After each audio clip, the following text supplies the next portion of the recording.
ರಾಜ್ಯ ಸರ್ಕಾರದಿಂದ KS ಈಶ್ವರಪ್ಪಗೆ shock. ರಾಜ್ಯ ಸರ್ಕಾರದಿಂದ ಕೊಟ್ಟಿದ್ದ ಭದ್ರತೆಯನ್ನ ವಾಪಸ್ ಪಡೆದುಕೊಳ್ಳಲಾಗಿದೆ. ಮಾಜಿ ಡಿಸಿಎಂ ಕೆಎಸ್ ಈಶ್ವರಪ್ಪಗೆ ಕೊಟ್ಟಿದ್ದ ಭದ್ರತೆಯನ್ನ ವಾಪಸ್ ಪಡೆಯಲಾಗಿದೆ.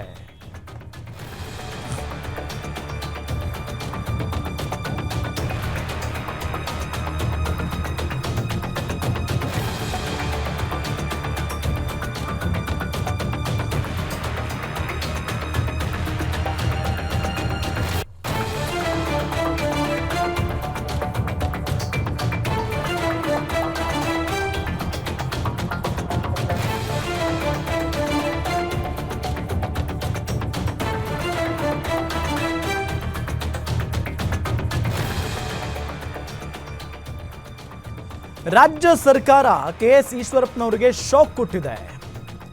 ರಾಜ್ಯ ಸರ್ಕಾರದಿಂದ ಕೊಟ್ಟಿದ್ದಂಥ ಭದ್ರತೆ ಏನಿರುತ್ತಲ್ಲ ಅದನ್ನು ವಾಪಸ್ ಪಡೆದುಕೊಂಡಿದೆ. ಮಾಜಿ ಡಿಸಿಎಂ ಕೆಎಸ್ ಈಶ್ವರಪ್ಪನವರಿಗೆ ಕೊಟ್ಟಿದ್ದಂಥ ಭದ್ರತೆಯನ್ನು ವಾಪಸ್ ಪಡೆಯಲಾಗಿದೆ. ಪೊಲೀಸ್ ಎಸ್ಕಾರ್ಟ್ ಮತ್ತು ರೆಸಿಡೆನ್ಷಿಯಲ್ ಗಾರ್ಡ್ ಭದ್ರತೆ ವಾಪಸ್ ಪಡೆಯಲಾಗಿದೆ. ಅಂಗರಕ್ಷಕರನ್ನ ವಾಪಸ್ ಕರೆಸಿಕೊಳ್ಳಲಾಗಿದೆ ಅನ್ನೋದು ಗೊತ್ತಾಗ್ತಾ ಇರುವಂಥ ಸಂಗತಿ.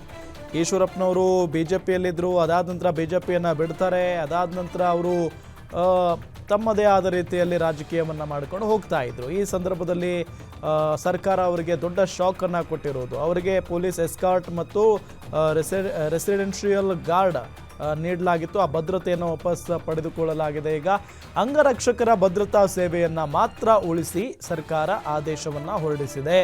ಈ ಹಿಂದೆ ಬೆದರಿಕೆ ಕರೆ ಬಂದ ಕಾರಣಕ್ಕೆ ಭದ್ರತೆಯನ್ನು ಒದಗಿಸಿತ್ತು ಸರ್ಕಾರ.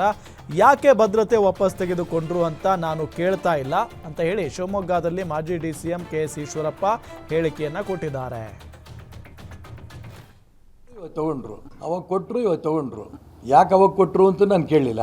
ಯಾಕೆ ವಾಪಸ್ ತೊಗೊಂಡ್ರಿ ಅಂತ ಕೇಳ್ತಾ ಇಲ್ಲ. ಅವಾಗ ಕೊಟ್ಟರು, ಇವತ್ತು ತಗೊಂಡ್ರು. ಯಾಕೆ ಅವಾಗ ಕೊಟ್ಟರು ಅಂತ ನಾನು ಕೇಳಲಿಲ್ಲ. ಯಾಕೆ ವಾಪಸ್ ತೊಗೊಂಡ್ರಿ ಅಂತ ಕೇಳ್ತಾ ಇಲ್ಲ. ಅವಾಗ ಕೊಟ್ಟರು, ಇವತ್ತು ತಗೊಂಡ್ರು. ಯಾಕೆ ಅವಾಗ ಕೊಟ್ಟರು ಅಂತ ನಾನು ಕೇಳಲಿಲ್ಲ. ಯಾಕೆ ವಾಪಸ್ ತೊಗೊಂಡ್ರಿ ಅಂತ ಕೇಳ್ತಾ ಇಲ್ಲ. ಅವಾಗ ಕೊಟ್ಟರು, ಇವತ್ತು ತಗೊಂಡ್ರು. ಯಾಕೆ ಅವಾಗ ಕೊಟ್ಟರು ಅಂತ ನಾನು ಕೇಳಲಿಲ್ಲ. ಯಾಕೆ ವಾಪಸ್ ತೊಗೊಂಡ್ರಿ ಅಂತ ಕೇಳ್ತಾ ಇಲ್ಲ.